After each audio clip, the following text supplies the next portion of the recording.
สำหรับขั้นตอนนี้นะฮะก็เป็นขั้นตอนการเขียนดีไซน์กราฟิกนะครับหลังจากที่เราทำการเขียนดีไซน์กราฟิกเสร็จแล้วนะฮะเดี๋ยวขั้นตอนต่อไปเราก็จะถอดให้เป็น G code นะครับเพื่อจะป้อนให้เป็น G code แล้วก็ให้เครื่องทำงานตามคำสั่งของ G code นะครับสวัสดีครับ Overhorn Sound ราชพฤกษ์นะครับสำหรับขั้นตอนนี้นะฮะก็เป็นการขั้นตอนนะฮะสำหรับการขึ้นรูปนะฮะเป็นการกัดชิ้นงานนะฮะโดยใช้อลูมิเนียมนะครับความหนาประมาณ6 มิลนะฮะเราก็ได้ทำการกัดขึ้นรูปนะครับสำหรับชิ้นงานตัวนี้ก็เป็นชิ้นงานซาวคอนเซ็ปต์นะฮะเป็นโลหะอลูมิเนียมนะฮะ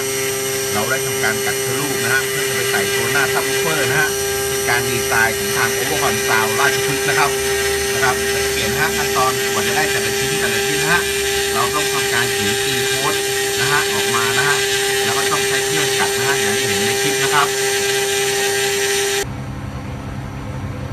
หลังจากที่เราได้ทำการ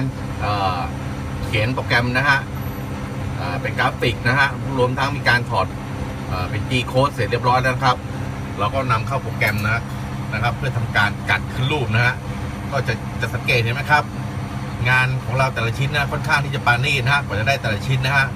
ก็ค่อนข้างแตกต่างกว่าที่อื่นนะครับเพราะทาง Overhorn Sound ราชพฤกษ์นะครับเราก็มีเครื่องไม้เครื่องมือนะครับที่ทันสมัยนะฮะพร้อมที่จะดีไซน์นะฮะให้เป็นเอกลักษณ์เฉพาะรถแต่ละรุ่นนะครับเพราะฉะนั้น